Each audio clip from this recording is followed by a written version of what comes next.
ignored, dismissed, and treated like he didn't belong. This renowned black chef was about to turn the tables. What happened next would change the restaurant industry forever. Chef Marcus Williams was a man of prestige in the culinary world. As the head chef of his own successful restaurant in a bustling metropolitan city, he had spent years building a reputation based on skill, creativity, and a passion for food that transcended boundaries.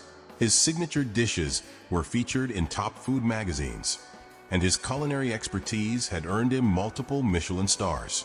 He had worked hard to carve out a space for himself in an industry where talented black chefs often struggled to be recognized.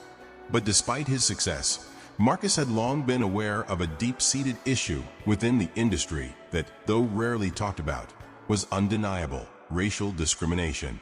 The more he worked with diverse kitchens, the more he began to notice a disturbing trend. Black chefs and staff were often treated as lesser in fine dining establishments, especially by the customers and sometimes even by the management.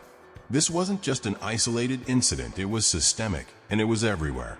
Over the years, Marcus had heard the complaints, seen the subtle but impactful slights, and experienced some of them firsthand. He had heard stories of black chefs being passed over for promotions in favor of their white counterparts. He had witnessed waitstaff at upscale restaurants paying more attention to white customers and ignoring black patrons.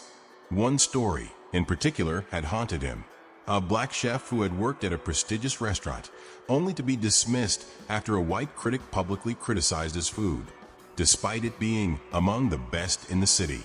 Marcus had stayed quiet about these issues for most of his career.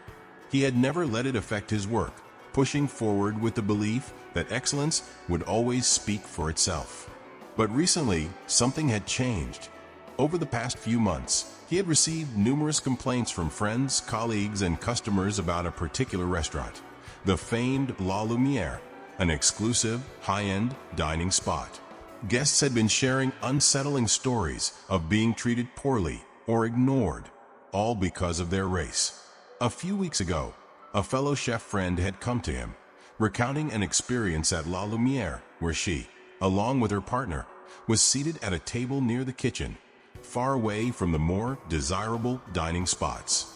Despite reservations being made in advance, they were ignored by the waitstaff, who instead lavished attention on the other predominantly white guests.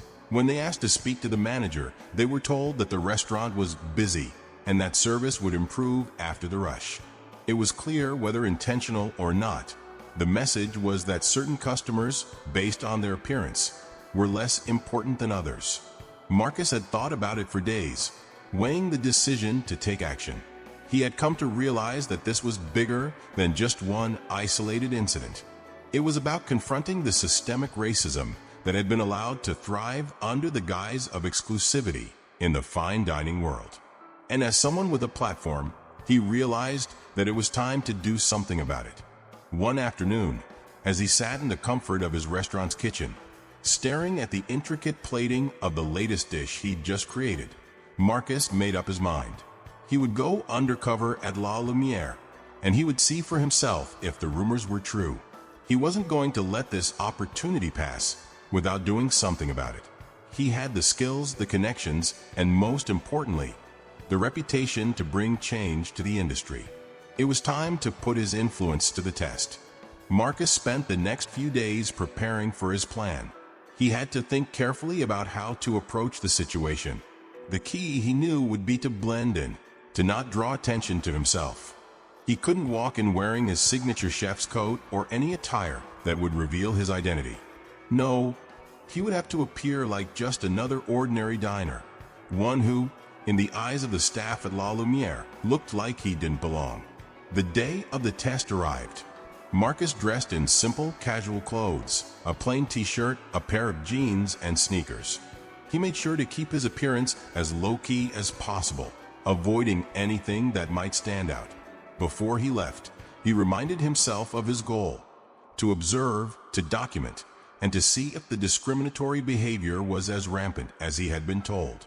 La Lumiere was located in a posh part of the city, its sleek glass facade and modern design standing in sharp contrast to the historic buildings around it. Marcus stood outside the restaurant for a moment, taking in the grandeur. Inside, he knew he would find an elite world that operated under unwritten rules of exclusivity.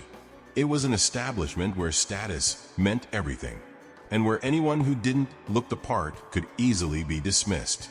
Marcus opened the door, his steps firm as he entered the restaurant. Immediately, he was greeted by a cold silence from the hostess. She glanced at him briefly before turning away to check her seating chart. There was no smile, no warm welcome. Marcus was used to being treated with respect at top-tier restaurants, so the immediate dismissal was jarring. He stood by the entrance, feeling as if he had been ignored for a reason. "Excuse me," Marcus said politely, trying to catch the hostess's attention again. "I have a reservation." The hostess barely looked up as she checked the computer. "Name?" she asked without enthusiasm. "Marcus Williams." She typed into the system and then hesitated. "Oh, you're in the back. Follow me," she muttered, her voice flat, as if his presence was a nuisance. Marcus followed her to a table located near the kitchen, away from the well-lit, more desirable spots by the windows. As he sat down, he couldn't help but notice the difference in treatment. The other tables, occupied by predominantly white guests, were greeted warmly, with attentive staff waiting on them as if they were the most important people in the room. The waiter who eventually approached him seemed distracted, almost uninterested. The glance he gave Marcus was brief and cold, as if he was merely fulfilling a duty. "What would you like to order?" he asked, his tone flat. Marcus ordered a simple dish, wanting to make himself inconspicuous. But he noticed how the waiter's attention never fully stayed on him. Instead, he checked on other customers constantly, going back to them with more frequency, offering refills, smiling, and engaging in polite conversation. Marcus felt a rising sense of frustration. The food eventually arrived, cold, poorly prepared, and clearly not up to the standards of La Lumiere. By now, it was clear to him that the restaurant was practicing some form of racial bias. Whether it was intentional or not, he had been treated differently from the other guests based on his appearance alone. As he ate, Marcus made mental notes. He observed every detail: the way he was treated, the dismissive looks from the waitstaff, and the subtle yet undeniable bias that was so common in exclusive establishments like La Lumiere. This was no longer just an isolated case. It was a pattern, one that Marcus could not ignore. And in that moment, he made a decision. He would return to this restaurant, but this time he wouldn't be playing the role of an ordinary diner. Tomorrow, he would return as Chef Marcus Williams. As Marcus stepped through the elegant glass doors of Le Cordon Bleu, a renowned French restaurant in the heart of the city, the contrast between the restaurant's pristine appearance and the unease he felt in his stomach couldn't have been more pronounced. The scent of fresh herbs, roasting meats, and perfectly baked bread filled the air, a symphony of aromas that could make anyone's mouth water. The interior was just as immaculate: white tablecloths, polished silverware, and soft lighting that cast an inviting glow over each table. Yet for all its beauty and elegance, something about the place felt off. Marcus, a Michelin-starred chef in his own right, had dined at countless prestigious establishments throughout his career, but never had he experienced such a stark divide between how he was treated and how others were welcomed. He had heard the rumors about Le Cordon Bleu, whispers from fellow chefs and food critics, stories about how certain clientele seemed to receive extra special treatment while others, like him, were often left to fend for themselves. Marcus wasn't just a chef. He was a man of principle, someone who had worked tirelessly to build a reputation based on merit, integrity, and excellence in the culinary arts. But today, he wasn't here to dine. He wasn't here to enjoy the food either. Today, Marcus was here to expose what he suspected was a deeply ingrained, yet invisible, bias that affected far too many people: discrimination based on appearance, race, and status. As he approached the host stand, the hostess, a young woman with a bright smile, didn't make eye contact. She barely glanced up as Marcus stood before her. "Good evening, sir. Do you have a reservation?" she asked, her voice devoid of warmth. Marcus noted her lack of enthusiasm. It wasn't that he was expecting a red carpet treatment, but the coldness in her voice told him everything he needed to know about how this establishment operated. "Yes, I do," Marcus replied calmly, knowing full well that he was here on his own terms, not as a regular customer, but as a man on a mission. The hostess paused, scanning the reservation list, and then her eyes briefly flickered to Marcus's attire. He wasn't in a tuxedo or a designer suit. He wore a simple black button-down shirt, well-fitted jeans, and a leather jacket, his usual style when he wasn't on the job. To any other restaurant, it would have been perfectly acceptable. But at Le Cordon Bleu, it was apparently a sign of someone who didn't belong. The hostess hesitated again, her fingers tapping the screen of the computer, then glanced at Marcus, her expression momentarily betraying confusion. "I'm sorry, but it seems we don't have a reservation under your name," she said, a thin smile playing at the corners of her lips. "Perhaps you have a different name?" Marcus felt a pang of frustration rise in his chest, but he kept his tone steady. "Marcus Owens, I'm certain my reservation is here. I spoke with your manager earlier today." Her smile faltered, and she leaned in, her voice dropping just slightly. "Let me double-check again. It might be under another name." Marcus could tell she was stalling. After a long, uncomfortable pause, she finally looked up, her smile once again plastered on her face. "I'm terribly sorry, sir. It seems our reservations are fully booked for the evening. I'll have to ask you to leave, unfortunately. We simply can't accommodate you at this time." For a moment, Marcus stood there, his mind racing. Was it really as simple as that? Was he truly being asked to leave because of a mere technicality? Or was there something else at play?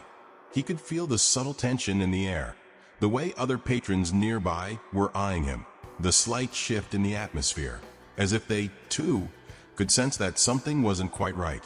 "I think I understand," Marcus said, his voice calm but firm. "But before I go, I'd like to speak to the manager, please." The hostess gave him a quick, nervous smile. "Of course, sir. I'll have someone come out right away."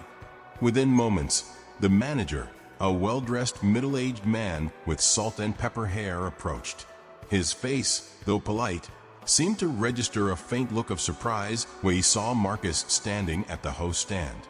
The manager quickly offered a handshake, which Marcus accepted. "Good evening, sir. I'm sorry for the confusion with your reservation." The manager began, his tone more polished than the hostess's, but no more welcoming. "It appears we're fully booked for the evening, but if you'd like to leave your contact information, I can make sure you're prioritized next time." Marcus studied him carefully, noticing the manager's reluctance to engage, the slight coldness in his voice, as if it were more about efficiency than service. "I'm afraid you've made a mistake, sir," Marcus said, his tone shifting from polite to direct. "I wasn't here to dine, and I wasn't expecting to be treated like this. What I've experienced tonight isn't just poor service. It's something else." The manager's eyebrows raised. "I'm not sure what you mean, sir." Marcus leaned in slightly, lowering his voice just enough to make sure only the manager could hear. "You've assumed I don't belong here. You've judged me based on my appearance, and because of that, you've treated me like a second-class citizen. But I'm not leaving until I make it clear that your actions tonight are unacceptable." The manager's eyes flickered with annoyance, but Marcus could see the faintest flicker of fear in his eyes as well. He wasn't dealing with an ordinary customer. He was dealing with someone who had seen it all before, the biases, the subtle racism that often went unnoticed, but which had the power to ruin careers and lives. "I don't appreciate being called out like this," the manager finally said, his tone sharp. "If you'd like, we can have a discussion with the owner. But right now, I'm going to have to ask you to leave." Marcus didn't flinch. Instead, he straightened up, his voice steady. "I'll leave, but make no mistake, what happened here tonight will not go unnoticed. I'll be back tomorrow, and when I return, it won't be as a customer. It'll be as someone who has the power to make sure you never forget how you've treated people like me." The manager blinked, his face flushing with embarrassment, But Marcus was already turning to leave. He had seen enough. The restaurant's treatment of him, based solely on assumptions, was a prime example of the systemic racism that ran deep within the service industry. As Marcus walked out into the chilly night air, he made a silent vow. Tomorrow, the game would change, and Le Cordon Bleu would be the first to know it. The following morning, as Marcus sat in his office, the adrenaline of the previous night's experience still buzzing in his veins, he knew exactly what he had to do. He wasn't going to let the events at Le Cordon Bleu slide. It wasn't just about one bad experience. It was about the larger, insidious problem of discrimination that often went unchecked, especially in places of privilege, like high-end restaurants. Marcus had spent years working to prove himself in the culinary world, rising to the top based on his talent, vision, and hard work. But every now and then, he encountered reminders that for all his accomplishments, some doors remained closed to him simply because of his skin color. He didn't need to call out every individual act of prejudice that came his way. That wasn't his mission. But this was something bigger. This was about exposing a systemic problem, one that affected countless people who were never given the opportunity to prove themselves. And if anyone was in the position to do something about it, it was him. As he pulled up the website for Le Cordon Bleu, he felt the familiar wave of indignation wash over him again. Their opulent menu, their carefully curated image of sophistication, and their association with some of the most prestigious wine labels and celebrity chefs. To the outside world, they were the epitome of fine dining, the place to be seen. But to him, they were nothing more than a facade, hiding a culture of exclusion behind the polished exterior. Marcus' plan wasn't to make a scene. No, he would never stoop to that level. Instead, he would expose them in a way that no one could ignore. He started by drafting a well-crafted email to the restaurant's corporate headquarters, detailing his experience the previous night, outlining his concerns, and attaching a formal complaint about the discriminatory treatment he had received. The email was precise and professional, outlining his background and accomplishments in the culinary world, reinforcing the fact that he had earned his place at the table, not just because of his skill, but because of his merit. The tone was calm, yet firm, a direct contrast to the condescending attitude he had been met with the night before. As he finished the email, Marcus hesitated. He knew the restaurant's management would likely try to downplay the incident, perhaps even dismiss it altogether. That was the reality of situations like these. Powerful establishments were often able to sweep complaints under the rug, especially when they thought they could get away with it. But Marcus had something they didn't. He had influence, and it was time to use it. After sending the email, Marcus took a deep breath and picked up his phone. He dialed a number he knew by heart, the number of a food critic and influencer who had a significant following. This wasn't just any critic. This was someone who could put the spotlight on issues like these, someone who had the power to sway public opinion and shake even the most well-established names in the industry. Marcus had worked with them before, but this wasn't about a new restaurant review. It was about making sure the world knew exactly what kind of establishment Le Cordon Bleu really was. Hey, it's Marcus Owens. I've got a story you might want to hear. The voice on the other end was familiar, warm but curious. Marcus, what's going on? You need a review for a new spot. Marcus paused for a moment, letting the weight of his words settle before continuing. No, it's about a place I visited last night, Le Cordon Bleu. They treated me like I didn't belong, ignored me when I walked in. The manager even asked me to leave because I didn't have a reservation, which wasn't true. The critic was quiet for a moment, processing what Marcus was saying. That's insane. Did you report them? I'm about to, Marcus said, but I need your help. I need this story to get out. This isn't just about me. It's about a bigger issue in the industry. It's about how some places have these unspoken policies, how they use class and race as barriers to keep certain people out. There was a long pause on the other end of the line before the critic finally spoke, their voice soft but resolute. I'm in. Let's make sure the world knows the truth about Le Cordon Bleu. Marcus felt a wave of relief. This was it, the turning point. The restaurant wouldn't be able to hide behind their reputation anymore. Their discriminatory actions would be exposed for all to see. As the conversation ended, Marcus began drafting another message, this time to his social media following. He wasn't one to use his platform for petty grievances, but this was different. This was bigger than him, bigger than the restaurant. It was about changing the way the entire service industry viewed people of color and how they were treated. In his post, Marcus shared his experience at Le Cordon Bleu. He didn't make it inflammatory or overly emotional. He simply told the truth about how he had been ignored and dismissed by a place that prided itself on exclusivity. He used his platform to ask others to share their own stories, encouraging his followers to speak out against discrimination in the food and hospitality industries. The post was honest, sincere, and offered a call to action for those who had faced similar discrimination. Within hours, the post had gone viral. The likes, comments, and shares flooded in, many from people who had experienced similar mistreatment in upscale restaurants and stores. The backlash against Le Cordon Bleu was swift and severe.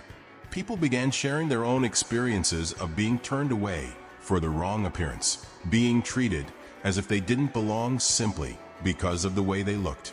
The restaurant's social media pages were bombarded with messages of disgust and disappointment. People started calling for a boycott, and soon enough, critics, food bloggers, and activists were all rallying around Marcus, amplifying his message. For the first time in years, Le Cordon Bleu wasn't getting the attention it wanted. It was getting the kind of attention no business could ever afford. As Marcus sat back in his chair, watching the storm unfold, he knew it was only a matter of time before the restaurant would be forced to answer for its actions. The wheels of accountability were turning, and he had set them in motion. As the days went on, the backlash against Le Cordon Bleu intensified. What began as a few comments on Marcus' social media post had quickly snowballed into a full-scale digital protest. The hashtag boycott Le Cordon Bleu trended across platforms, and people who had experienced similar discrimination at upscale restaurants and establishments began sharing their stories. Marcus watched as messages of solidarity poured in. Other chefs, restaurant patrons, food critics, and even some celebrity influencers joined the call to action. They too had witnessed or experienced the cold, dismissive attitude that often came with the territory of exclusivity in the dining world. It didn't take long for the restaurant to take notice. Their social media team, clearly scrambling, attempted to quell the rising storm with a generic apology post. But the damage had already been done. The words felt hollow and insincere, too little too late. The apology was followed by the usual corporate boilerplate. We strive for excellence in service and are committed to ensuring all of our patrons feel welcome. But everyone saw through it. Marcus, meanwhile, refused to let up. He wasn't just a bystander in this situation. He had lit the spark, and now he was determined to see it through to the end. The following evening, Le Cordon Bleu found itself facing an even more serious problem. A major food critic, known for covering the restaurant world's elite establishments, decided to weigh in on the matter.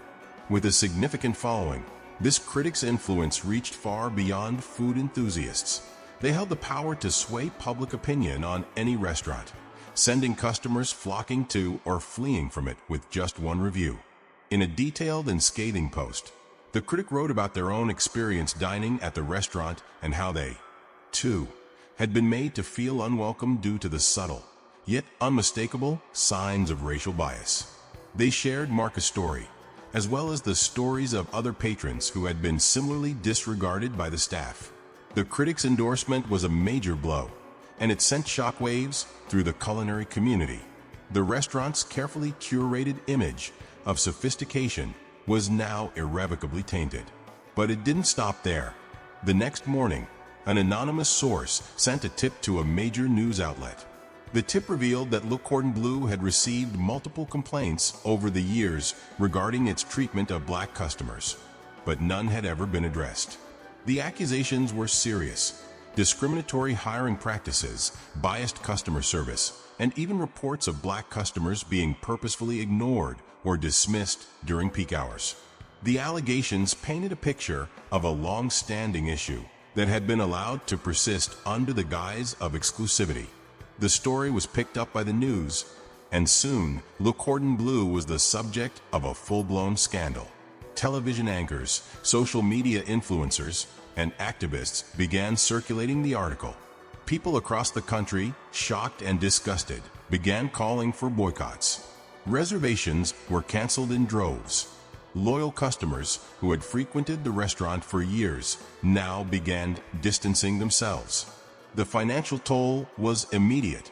Without the luxury clientele and the prominent partnerships with top-tier wine suppliers and luxury brands, the restaurant was losing its foundation. As the restaurant's reputation crumbled, the pressure mounted. There were whispers of possible lawsuits, investigations into its practices, and the loss of valuable business partnerships. But perhaps the most significant blow was the one Marcus had set in motion: the legal complaint he had filed that morning. His complaint, filed with the state's Consumer Protection Agency, outlined not only the discrimination he had experienced firsthand, but also the years of ignored grievances from other black customers. It was clear now that Le Cordon Bleu wasn't just facing a public relations crisis. It was staring down the barrel of potential legal action. For Marcus, this was the beginning of the end for the restaurant. He had no intention of letting them get away with it. But as he watched the restaurant's social media pages become flooded with negative comments, and the media coverage continued to unfold, Marcus felt a quiet sense of vindication. This wasn't about vengeance. It was about making sure the world understood that discrimination in places of power and prestige couldn't be ignored any longer. He had started the chain of events with one social media post. Now, the wave of change he had initiated was impossible to stop. Le Cordon Bleu, the once revered institution of fine dining, was now facing a reckoning. And it was all because of one man's decision to take a stand.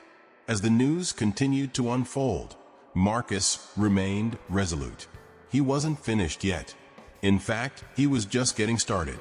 The morning after Marcus left the restaurant, the buzz around the incident was already spreading like wildfire. News outlets picked up the story, with conflicting reports. Some praised Marcus for calling out the restaurant's discriminatory practices, while others criticized him for being overly sensitive or unfair. But the damage to Le Cordon Bleu's reputation was undeniable. By the time Marcus arrived at his restaurant, the Soul of Flavor, that morning, his phone was ringing off the hook. Interviews, messages of support from fans, and even a few angry calls from people defending the restaurant's owner filled his inbox. But he couldn't focus on that just yet. Today, he had his own work to do.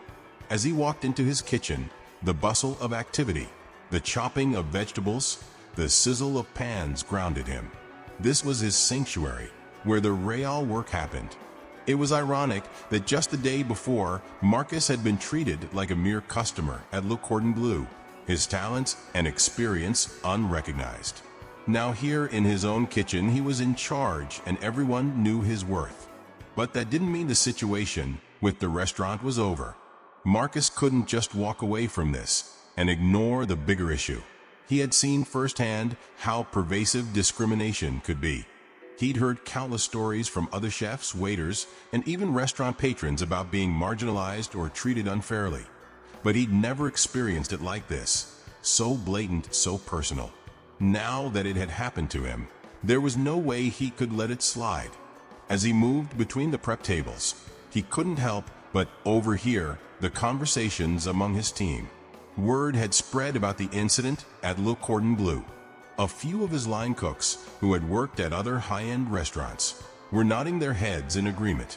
They'd all experienced some form of discrimination in the industry. And for a moment, Marcus realized just how deeply embedded racism was in this world. But now was the time for action, not silence. After a few hours of prep, Marcus stepped out into the restaurant's front of house, where the dining area was filling up with customers. He had to check in with the staff and keep the vibe of his own restaurant positive. It wasn't just about cooking, it was about leading by example. But the questions kept coming. Customers, eager to talk to Marcus, asked him what had happened the day before. They were curious about the restaurant drama, how it had affected him, and why he decided to take action. With a calm, controlled demeanor, Marcus explained, "It's not just a personal issue for me. It's about standing up for what's right. You can't just allow this kind of behavior to continue without consequences. We all deserve to be treated with respect, no matter what we look like or where we come from." His words felt real to him. His eyes locked with those of the customers as he spoke. They could see the sincerity, and the reactions were immediate. Customers expressed their support, many vowing to never set foot in Le Cordon Bleu again. The word of mouth spread quickly.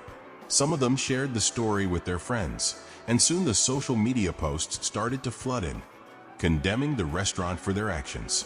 Meanwhile, across town at Le Cordon Bleu, the situation was quickly deteriorating. The media storm was in full swing. People were calling for the restaurant's immediate closure. The restaurant's social media pages were flooded with negative reviews. Patrons who once praised the upscale establishment were now sharing their personal experiences, some revealing that they too had been treated poorly or felt discriminated against. Marcus watched this unfold, knowing that the restaurant's owner, Jean-Pierre Laurent, was probably feeling the heat. He'd already received several calls from media outlets asking for a statement. Jean-Pierre had gone into full damage control mode, issuing a vague public apology, but it only made things worse. The apology lacked sincerity, and people saw right through it. They could tell it was a move to save face, not an earnest effort to confront the real issue. It was clear to Marcus that Jean-Pierre was trying to do whatever he could to salvage his reputation, but nothing could hide the truth anymore. His restaurant had a deep-rooted problem, and no amount of press releases could fix it. The damage was done. The thought of seeing the restaurant go under didn't bring Marcus any joy, though. This wasn't about winning, it was about accountability. But the victory, for him, wasn't just watching Jean-Pierre fail. The real victory was creating space for change, for a new way of thinking, and for an industry that valued everyone equally. Later that afternoon, Marcus received a call from a local news outlet. They were eager to get his side of the story. "Marcus, we've been hearing a lot of support from the community for you, and we want to know what's next. You've exposed the problem with Le Cordon Bleu. What's your plan now?" Marcus sat back in his chair, running a hand over his chin thoughtfully. This was his moment, his opportunity to push for broader change. "I'm going to keep pushing for fairness, and I'm going to do it through action. We need to hold these establishments accountable. This is about the future of the restaurant industry. We can't keep turning a blind eye to this kind of behavior. It's time to lead with integrity." The reporter thanked him for his time and assured him they'd be in touch. Marcus set the phone down. He was no longer just a chef. He was now a voice for change in a system that had ignored racism for far too long. He knew it wouldn't be easy, but he was ready for the fight.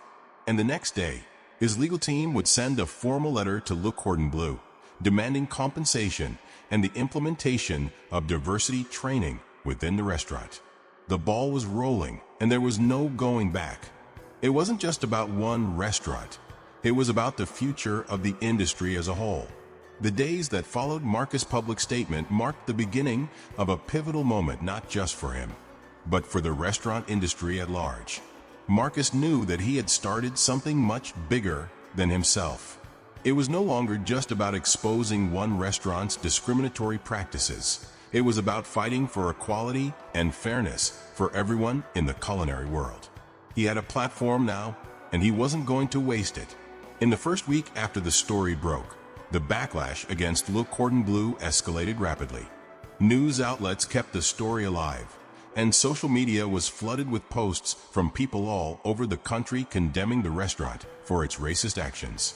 Restaurants, chefs, and food critics who had once praised Jean-Pierre Laurent's establishment now found themselves in the uncomfortable position of having to choose sides. Many of them fearing public backlash, began to distance themselves from the restaurant. Jean-Pierre's attempts to save face only seemed to make matters worse.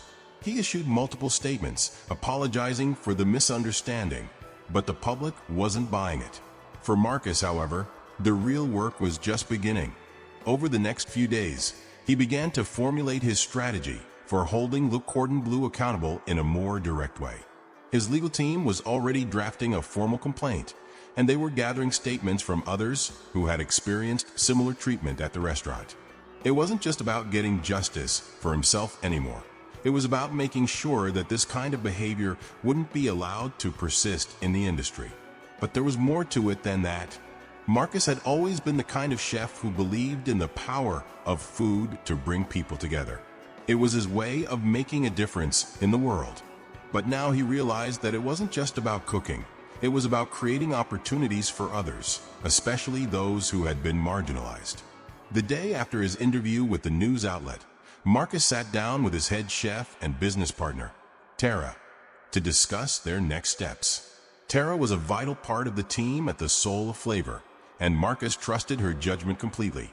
She was as passionate about fairness as he was, and her support meant the world to him. "Marcus, I've been thinking a lot about this," Tara began, her voice calm but intense. "You've been talking about pushing for change, but we can't just wait for others to make it happen. We need to lead by example. We need to make sure that when people come to the Soul of Flavor, they feel welcome and seen. It's not just about not being racist. It's about making sure everyone feels included. How are we going to do that?" Marcus sat back, processing her words. Tara was right. It wasn't enough to simply be anti-racist.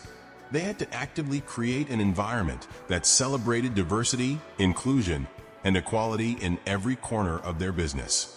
From the front of house to the kitchen, from their hiring practices to how they engaged with the community, everything needed to reflect these values. "I've been thinking about that too," Marcus said finally. "And I want us to do more than just talk about it. We need to put our money where our mouth is. Starting next month, we'll be partnering with local culinary schools that focus on underrepresented communities. We'll offer paid internships, mentorship, and a clear path for anyone who wants to work in the food industry, no matter their background. It's time to level the playing field." Tara smiled. "I love that idea. It's going to make a real difference. And Marcus, it's exactly what we need right now to show the world that we're not just talking the talk but walking the walk." Marcus agreed. While their restaurant continued to be a beacon of support for those who had been oppressed, it was crucial that they also create lasting change in the industry itself. By mentoring future chefs and offering opportunities to those who might otherwise be overlooked, Marcus and Tara could help shape the next generation of culinary leaders. But just as things were looking positive, resistance started to creep in. As Marcus' legal team moved forward with the lawsuit against Le Cordon Bleu, they encountered pushback from various industry players. The restaurant's high-profile supporters were not willing to let go of their association with such a prestigious establishment. Some of the most powerful food critics and culinary influencers began to downplay the situation, accusing Marcus of trying to ruin a beloved institution. One such critic, Ava Montgomery, a prominent food blogger known for her scathing reviews and connections in the industry, wrote a viral post entitled, "The Unfair Attack on Le Cordon Bleu." In the post, she accused Marcus of using the situation for personal gain and claimed that the allegations of discrimination were exaggerated. "Marcus may be a talented chef, but let's not confuse his actions with fairness," Ava wrote. "There are always two sides to every story. A lot of people are now jumping on the bandwagon without knowing all the facts. Le Cordon Bleu is one of the most respected names in the restaurant world, and it seems a bit extreme to try to tear it down based on one customer's experience." Her words stung, but Marcus had prepared for this. He knew that resistance wouldn't come solely from Jean-Pierre or his restaurant. It would come from the powerful networks that protected him. The food industry, like many others, had its own system of gatekeeping, and Marcus wasn't the only one who had to fight to get through that gate. His response to Ava's post was swift, but measured.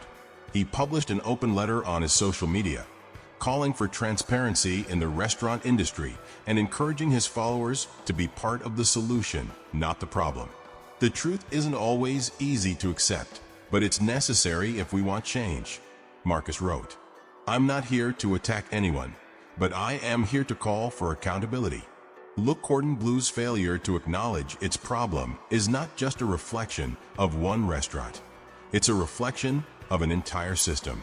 We must work together to make this industry better for everyone. Marcus knew that the fight was far from over, but with each post, each interview, each action, he was building momentum for a larger movement. He wasn't alone anymore. The community, the people who had been ignored and marginalized for too long, were standing with him. And together, they would continue the fight.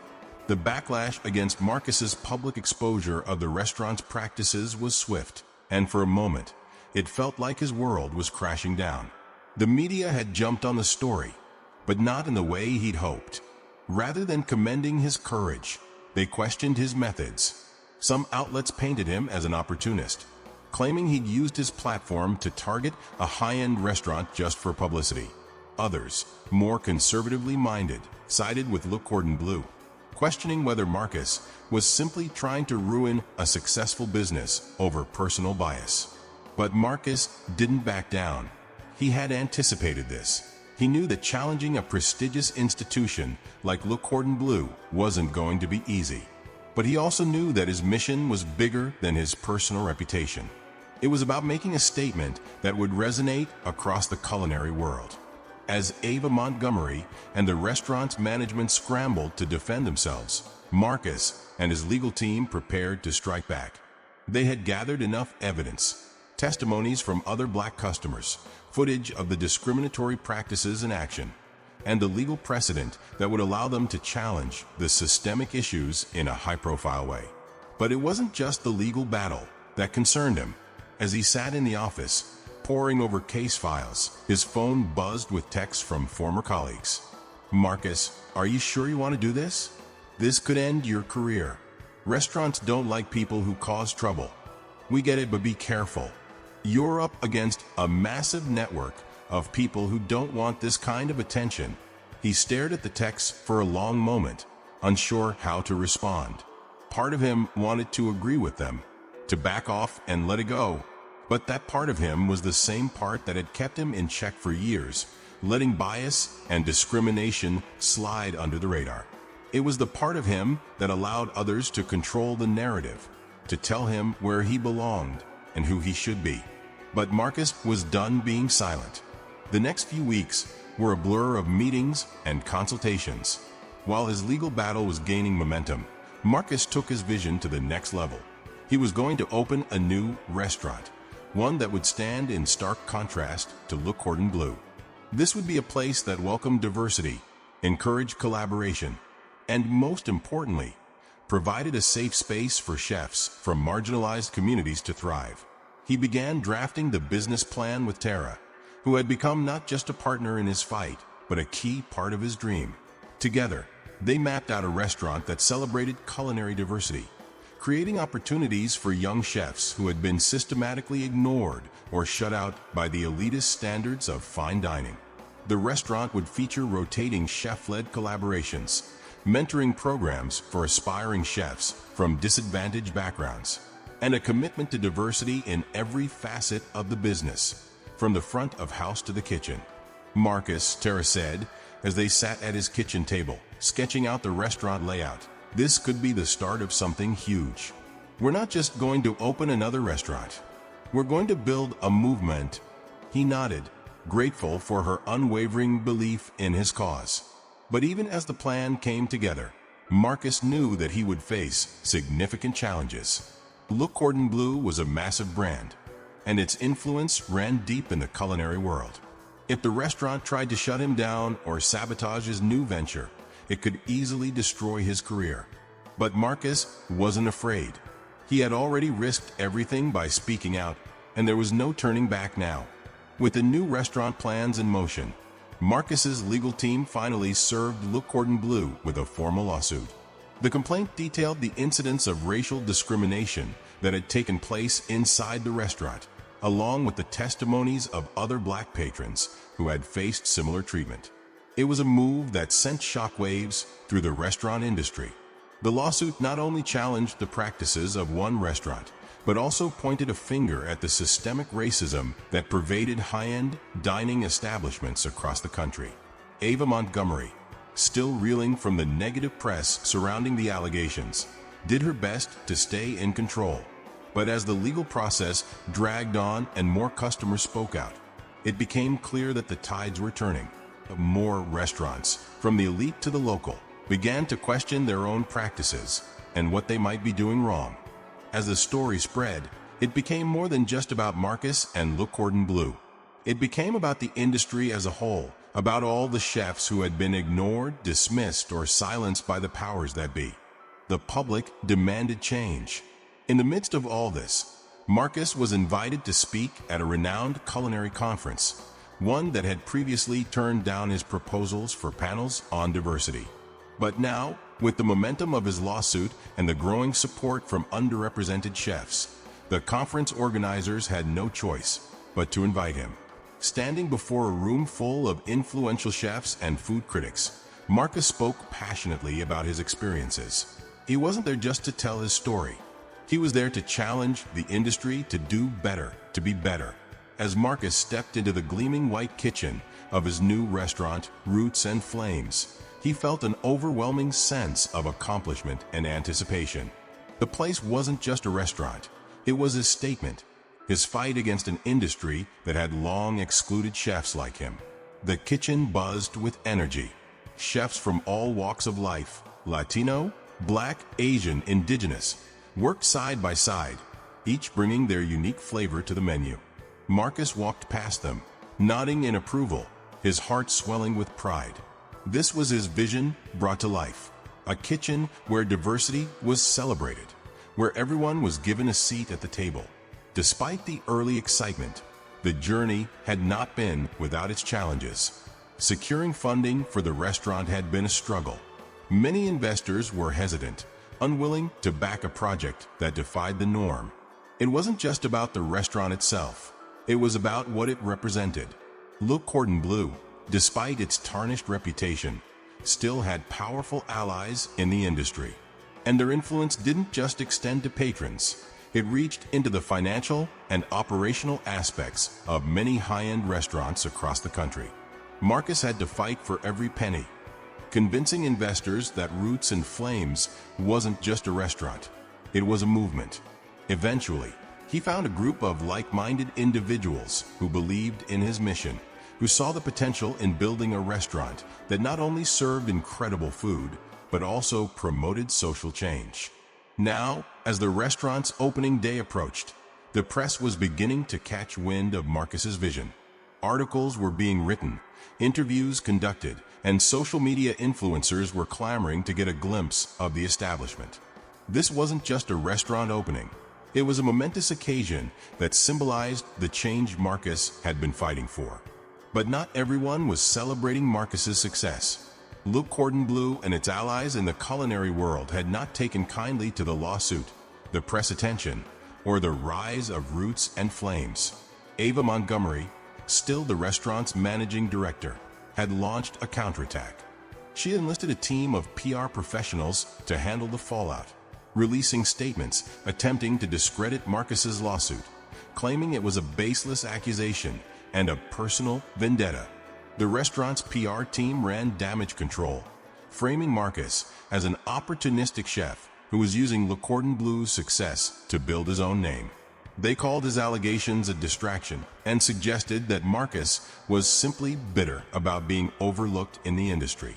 They even suggested he was playing the race card to advance his career. The media, already polarized by the lawsuit, latched onto the narrative. Some outlets sided with Le Cordon Bleu, calling Marcus's actions reckless and divisive. Others, however, questioned the long-standing biases within the restaurant industry, echoing Marcus's claims and amplifying his voice. A tense silence settled over the culinary world.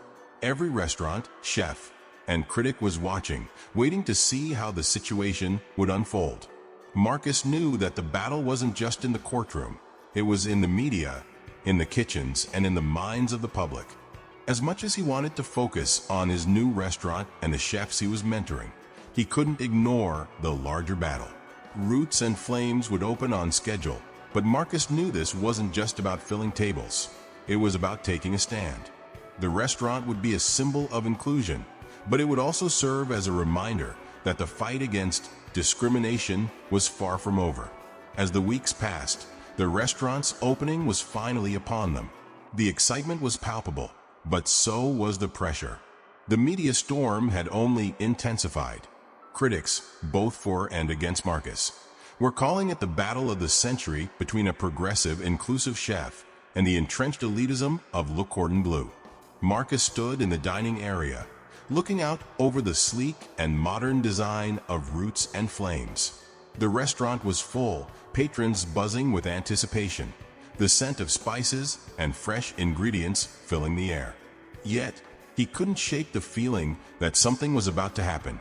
His fears were confirmed when a well-known critic from the Culinary Review, a publication notorious for its influence in the fine dining world, walked through the door. Marcus watched him, waiting to see what kind of review he would receive. The critic had already publicly stated that he wasn't impressed by Marcus's venture into social justice. The night passed uneventfully, but the moment the critic left, Marcus's phone buzzed. It was a message from Tara. He's writing a scathing review. It's already being shared on social media. It's not good. Marcus took a deep breath. He knew this was part of the game. The pushback was inevitable, but it stung. Le Cordon Bleu wasn't just fighting back. They were fighting to protect an entire way of doing business, an entire system of values that had kept them on top for so long. But Marcus wasn't backing down. The next morning, the review went live. As expected, it was harsh. The critic dismissed Roots and Flames as a gimmick, calling it a flawed experiment in social justice, and claimed that the food was subpar. But what caught the public's eye wasn't the review itself, it was the comment section. There, amidst the insults and criticisms, were hundreds of supportive comments from both chefs and customers. Many chefs praised Marcus for his courage in taking a stand and creating a space for chefs of color. Customers rallied behind the restaurant, calling out the critic for being stuck in the past. The review backfired.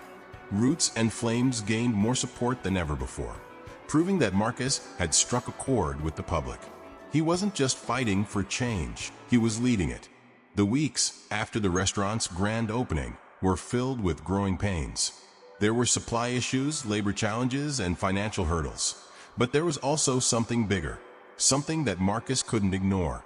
Roots and Flames was becoming a symbol of hope and change in the restaurant industry. And as Ava Montgomery and Le Cordon Bleu continued to struggle, Marcus knew one thing for sure. This fight was far from over. But for the first time in his life, he was no longer just fighting for himself. He was fighting for the chefs who had been told they didn't belong, for the customers who had been ignored, for the future of the industry itself. The transformation had begun, and there was no turning back now. The buzz surrounding Roots and Flames had reached a fever pitch. Critics, food enthusiasts, and even casual diners were flocking to the restaurant, eager to experience the culinary revolution that Marcus had promised. What had started as a rebellion against the elitist practices of the food world was now a full-fledged movement. Roots and Flames wasn't just about food. It was about culture, history, and community. It had become a space where marginalized voices were heard, and every dish told a story. But with success came the weight of responsibility. Marcus felt it more than ever as he stood at the helm of the restaurant. The stakes had never been higher. He had set out to prove that a restaurant could be both exceptional and inclusive. But now, he was tasked with ensuring that the very culture of the restaurant remained true to its mission.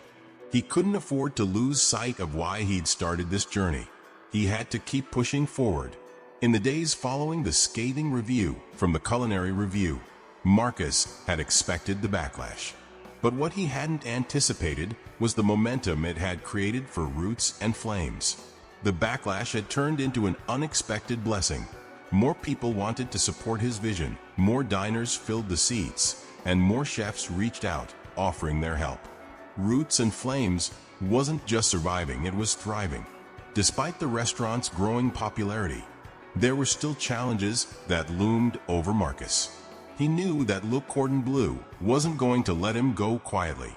Ava Montgomery and the restaurant's powerful network were bound to strike back, especially after the public outcry from Marcus's critics had begun to hurt their reputation. Late one evening, as Marcus sat in the back office reviewing his financial statements, a call came through. It was Tara, his trusted PR manager. "Marcus, we've got a problem." Tara's voice crackled over the phone, tension thick in her words. "What's happened?" Marcus's heart skipped a beat. "There's been a petition. It's gaining traction, and it's all about you. Someone's trying to get Roots and Flames shut down." Marcus leaned back in his chair, exhaling slowly. He'd known this day would come. There had been whispers from the moment he started this venture. People who didn't believe that a restaurant like his could succeed. It wasn't just about food. It was about something deeper, something threatening. "Who's behind it?" Marcus asked, already anticipating the answer. "We don't know for sure, but it looks like it's connected to the restaurant industry's big names." The petition's calling for a boycott of Roots and Flames, claiming it's undermining the integrity of the culinary world. They're saying it's a dangerous precedent. Too much focus on social justice over actual cooking. Marcus shook his head. He could almost hear the smugness in the words. It was the same tired rhetoric, using the guise of preserving quality to mask the ugliness of exclusion. But he wasn't backing down. "I want you to get ahead of this," Marcus said, his voice steady. "Don't let them control the narrative. We'll fight this, but on our terms." Tara agreed, and they began planning their response. This wasn't the first time someone had tried to discredit Marcus's work, but it would be the last. He knew the power of his platform. He had already exposed the cracks in the culinary world, and now it was time to show just how deep they went. The following day, the petition had gained thousands of signatures. Social media was abuzz with support, but also with fierce opposition. Many chefs and food critics were speaking out, some in support of Roots and Flames, and others condemning Marcus for his political agenda. The culinary world was divided, and Marcus was squarely at the center. But what really pushed Marcus to take action wasn't the growing number of signatures. It was the phone call he received from Le Cordon Bleu. Ava Montgomery was on the line, and she wasted no time in getting to the point. "Marcus," she began, her tone dripping with arrogance, "I'm sure you're aware of the petition going around. You're making a lot of noise, but I don't think it's the kind of attention you want. If you want this all to go away, we can settle this quietly." Marcus's jaw tightened. He knew exactly what Ava was trying to do. She wasn't interested in resolving the issue. She wanted to control the narrative, silence him before he could do any more damage. "I don't need you to tell me how to handle my business," Marcus replied, his voice cold and unwavering. "And I won't be silenced." There was a pause on the other end of the line. Ava, ever the calculating strategist, was likely weighing her options. "I thought you might say that," Ava finally said, her voice now tinged with a note of caution. "But be careful. There are forces at play here that you don't fully understand. You think you're winning, but you're only one misstep away from losing it all." Marcus didn't flinch. He had faced worse in his life than threats veiled in corporate politeness. He had seen the ugly side of the food industry, its racism, its elitism, its hypocrisy, and he wasn't going to back down now. "I'm not afraid of your threats, Ava," Marcus said firmly. "And if you think you can stop me, you're mistaken. Roots and Flames is just the beginning." The line went dead, and Marcus stood there, staring at the phone for a moment. He knew Ava wouldn't let this go easily, but neither would he. The battle was only intensifying, and this time, he had the support of thousands behind him. As the days passed, the petition continued to gain momentum. But Marcus wasn't about to let his restaurant become a political football. He had a plan, one that would turn the tables on his opponents. He would use their own tactics against them. Instead of letting them tear him down, he would build something even stronger, something that would take the fight directly to the heart of the culinary establishment. Roots and Flames wasn't just about food anymore. It was a symbol of resilience, of fighting against the very forces that tried to suppress talent like his. And now it was time to make his next move. Marcus didn't waste any time. He knew that the petition, the negative press, and Ava Montgomery's veiled threats were just distractions meant to intimidate him. But Marcus wasn't easily intimidated. If anything, they only fueled his determination to not just survive, but to thrive. The rally for Roots and Flames. In response to the petition, Marcus and his team took action. They launched a counter-campaign online, not to attack Le Cordon Bleu or its supporters, but to double down on the mission of Roots and Flames. The campaign highlighted the restaurant's commitment to diversity, equality, and culinary excellence. Chefs from marginalized communities shared their stories, talking about how Marcus's mentorship programs and vision for inclusivity had given them opportunities they'd never had before. The campaign gained immediate traction. Videos of Marcus speaking about his experiences and his dreams for the industry went viral. Patrons who had dined at Roots and Flames shared glowing reviews, emphasizing not just the quality of the food, but the atmosphere of respect and belonging that permeated the restaurant. The hashtag Support Roots began trending, countering the negativity from the petition with a wave of positivity and solidarity. Within days, the narrative began to shift. The public saw the petition for what it was, a desperate attempt by the old guard to preserve their dominance in an industry that was rapidly changing. Marcus was no longer just a chef. He had become a symbol of progress. As Marcus's campaign gained momentum, Le Cordon Bleu started to crumble under the weight of its own mistakes. Former employees began speaking out, sharing their experiences of discrimination and toxic work environments. Anonymous testimony surfaced, detailing how the restaurant's leadership fostered a culture of exclusion, favoring wealthy, white clientele while ignoring or mistreating others. These revelations sent shockwaves through the industry. Even Le Cordon Bleu's staunchest allies began to distance themselves, unwilling to be associated with the growing scandal. Food critics who had once defended the restaurant started retracting their statements, acknowledging that they had overlooked the systemic issues that Marcus had brought to light. Ava Montgomery, once confident in her ability to silence Marcus, now found herself on the defensive. She attempted to issue another apology on behalf of the restaurant, but it was too late. The damage had been done. The final blow came during a live television debate between Marcus and a representative from Le Cordon Bleu. The debate had been arranged by a prominent news network that wanted to capitalize on the growing controversy. Marcus was initially hesitant to participate, but Tara convinced him that it was an opportunity to set the record straight. The debate was tense from the start. The representative, a slick PR executive, tried to downplay Marcus's claims, accusing him of sensationalism and using the controversy to promote his own restaurant. But Marcus remained calm. He spoke with conviction, sharing his experiences and the countless stories he had heard from others in the industry. He didn't just criticize Le Cordon Bleu. He called for a broader reckoning within the culinary world, challenging the industry to do better. What we're talking about isn't just one restaurant, Marcus said, looking directly into the camera. It's a system that's been designed to exclude, to gatekeep, to determine who belongs and who doesn't based on their appearance, their background, or their bank account. It's time for that to change. The audience erupted into applause, and social media lit up with support for Marcus. The PR executive, visibly rattled, struggled to respond, his arguments falling flat in the face of Marcus's authenticity and passion. By the end of the debate, it was clear who had won. Marcus had turned the tables, and Le Cordon Bleu's days of unchecked elitism were numbered. With the controversy behind him, Marcus shifted his focus back to roots and flames. The restaurant was thriving not just as a business, but as a beacon of change. The mentorship program he had started was gaining traction, attracting young chefs from across the country who wanted to learn in an environment that celebrated their talents and individuality. Marcus also began hosting workshops and seminars for other restaurant owners, sharing his insights on how to create inclusive workplaces and combat discrimination in the industry.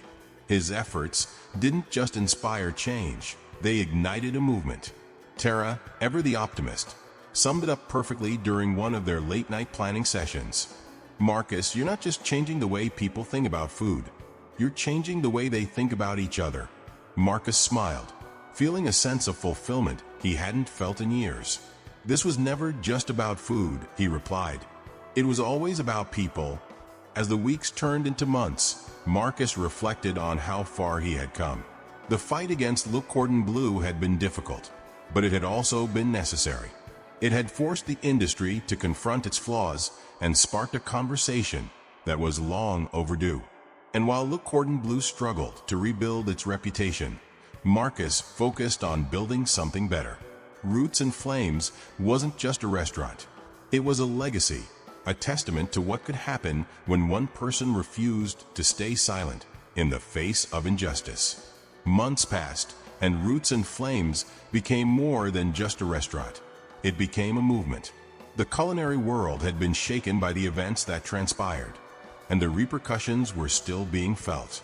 As Marcus continued to run his restaurant with integrity, others followed his lead. Across the nation, chefs and restaurateurs who had once been silent on issues of diversity and inclusion began to speak out. They looked to Marcus as a model of how to build businesses that not only succeeded, but did so with a sense of responsibility. Roots and Flames became a safe space for up-and-coming chefs, especially those from marginalized backgrounds, who were finally given the opportunity to shine without being judged by their appearance or socioeconomic status. Marcus's commitment to education also paid off. The mentorship program he had launched continued to grow, and more aspiring chefs, many of whom had faced rejection in the past, came to Roots and Flames to learn the art of cooking while being respected for who they were. The program became a source of pride for the restaurant, a legacy that Marcus had built to ensure the future of the culinary world was inclusive. But it wasn't just about the food. It was about the community that Marcus had nurtured. People from all walks of life, all ethnicities and backgrounds, dined at Roots and Flames, knowing they were part of something bigger than just a meal. They were part of a movement that championed equality and respect. And as the restaurant's popularity soared, Marcus made it clear that no one would ever be turned away again. Meanwhile, Le Cordon Bleu was struggling to recover. Despite their best efforts to salvage their reputation, the damage done to their brand was irreparable. Customers had abandoned the restaurant in favor of newer, more inclusive establishments like Roots and Flames. The allegations of discrimination and systemic bias had caused many high-profile patrons and critics to rethink their loyalties. Ava Montgomery, who had once been so confident in her position, was now facing a different kind of pressure. Investors were pulling out, and high-profile chefs who had once trained at Le Cordon Bleu distanced themselves from the once glamorous institution. The backlash had reached a tipping point when several Michelin-starred chefs publicly condemned the restaurant's practices. As the pressure mounted, Ava was forced to step down from her role as CEO. In a final blow to the restaurant, the city government conducted an investigation into Le Cordon Bleu's practices, citing multiple violations of discrimination laws. The investigation led to heavy fines and the loss of several high-end partnerships. The once proud institution that had prided itself on being the pinnacle of culinary excellence was now a cautionary tale of how arrogance, greed, and prejudice could topple even the most established businesses. As the weeks turned into months, Marcus's focus remained on the future. He expanded his mentorship program, reaching out to high schools and culinary schools to find the next generation of talented chefs who needed the opportunities that the industry had long denied them. One evening, After a particularly successful night at Roots and Flames, Marcus sat down with Tara, his longtime friend and now business partner. They reflected on everything that had happened, the battles they'd fought, the enemies they'd made, and the people they had helped along the way. "You know, Marcus," Tara said, sipping her glass of wine, "when we first started this, I didn't think we'd change the industry. But here we are." Marcus leaned back in his chair, a smile playing on his lips. "I didn't either," he said. "But sometimes the right moment comes, and all you need is the courage to take it." Tara nodded thoughtfully. "You built more than just a restaurant. You built a legacy." Marcus paused, looking around the room. The laughter of happy customers, the warmth of the kitchen, the vibrant energy that filled the space. "This place, these people," he said, his voice soft but resolute, "they're my legacy. And as long as Roots and Flame stands, that legacy will live on." As the years passed, Roots and Flames grew from a small, local eatery into a celebrated destination. The restaurant story, once one of struggle and adversity, was now one of triumph and transformation. It became a model for other businesses in the service industry, a shining example of how diversity and inclusivity could lead to success in ways that exclusion and bias never could. Marcus's fight against discrimination had sparked something much bigger than he ever anticipated, a revolution in the culinary world. More and more chefs of color were given the chance to showcase their skills, and the industry began to open its doors to those who had once been shut out. The doors of Roots and Flames remained open, welcoming everyone who wanted to be part of a dining experience where excellence was measured not by appearance or background, but by talent, passion, and a willingness to work hard. As Marcus sat in his office one late evening, reflecting on all that he had accomplished, he knew one thing for certain: his fight wasn't over. There would always be more work to do, more battles to fight, but he had changed the landscape of the culinary world. He had fought against the odds, and now his restaurant was a beacon for others to follow. And perhaps the most important lesson Marcus had learned along the way was this: when you stand up for what's right, even when the world seems against you, change is possible. Roots and Flames wasn't just a restaurant, it was a revolution. As the restaurant continued to thrive, Marcus's influence extended beyond the culinary world. His efforts had sparked a nationwide conversation about race, privilege, and the systemic inequalities embedded in the service industry. He became a sought-after speaker at conferences, a mentor to young chefs, and a figurehead of the movement for equity in business. His story wasn't just one of personal triumph. It was a blueprint for others looking to challenge the status quo and build something meaningful from the ground up. But despite the accolades and recognition, Marcus knew the fight wasn't over. There would always be new battles, new obstacles, and new opportunities to make a difference. He had become more than just a chef. He had become a symbol of what could be achieved when you stood your ground. One evening, as Marcus was preparing for another busy night at Roots and Flames, Tara approached him with a concerned look. She held in her hand an envelope, official-looking, with a government seal on it. "Marcus, you need to see this," she said, her voice steady but tinged with anxiety. Marcus took the envelope, his fingers brushing against the cold paper as he broke the seal. His heart skipped a beat when he read the letter inside. It was an invitation to be part of a new advisory board created by the government, one aimed at promoting diversity, equity, and inclusion across various industries. The letter was addressed to him personally, a recognition of everything he had done to bring about change in the restaurant world. It was an incredible opportunity, one that Marcus had always dreamed of, a chance to shape policies, mentor others, and make sure the changes he had fought for were implemented nationwide. But as Marcus looked up at Tara, he couldn't help but feel a sense of hesitation. The invitation was significant, but it also signified something more, a challenge to the system that had once humiliated him. The board would be filled with influential figures, some of whom may have even been a part of the industry that had discriminated against him. Could he trust that this new venture wouldn't become just another token gesture, a way for the powerful to say they were doing something without actually changing anything? Tara seemed to sense his hesitation. You've always said that real change starts from within. This might be your chance to take that fight to the next level. Marcus looked down at the letter, the weight of it settling in. This was more than an honor. It was a responsibility. I'm not sure if I'm ready, Marcus said quietly. The stakes are higher now. There's more at risk. Tara placed a reassuring hand on his shoulder. Marcus, you've already taken the biggest risk of all. You built something from nothing. You challenged an entire industry. You're ready for this. And if you're not, the world is waiting for you to show them how. Marcus smiled, the words of his friend giving him the strength to continue his journey. He had fought for change, but this would be his chance to shape it on a larger scale. As he read the invitation again, something inside him clicked. He had never backed down from a challenge before, and he wasn't about to start now. I'm in, he said finally. It's time to take the next step. A new beginning. Months passed, and Marcus's role on the advisory board began to take shape.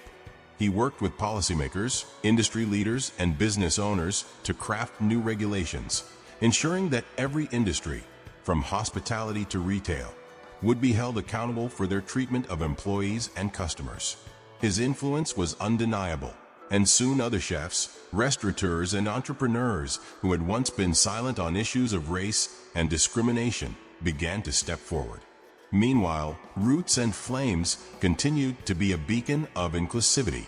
Marcus's new position on the board allowed him to open doors for even more aspiring chefs, securing internships, mentorships, and job opportunities for those who had once been overlooked by the industry.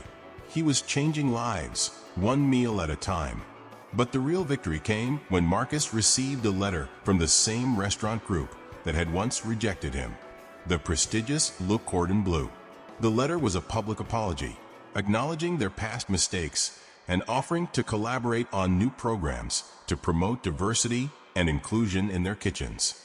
It was a full-circle moment. The same institution that had humiliated him now sought to make amends, realizing that they couldn't ignore the movement Marcus had started.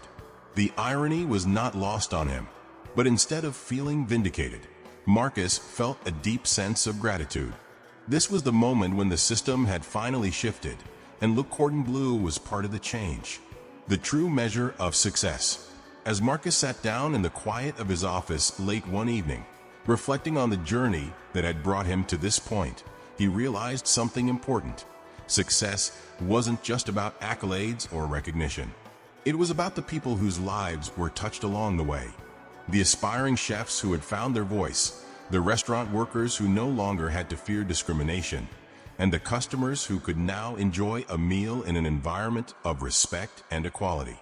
He thought of the countless individuals who had stood by him, believed in him, and helped him build Roots and Flames into something that was greater than just a restaurant.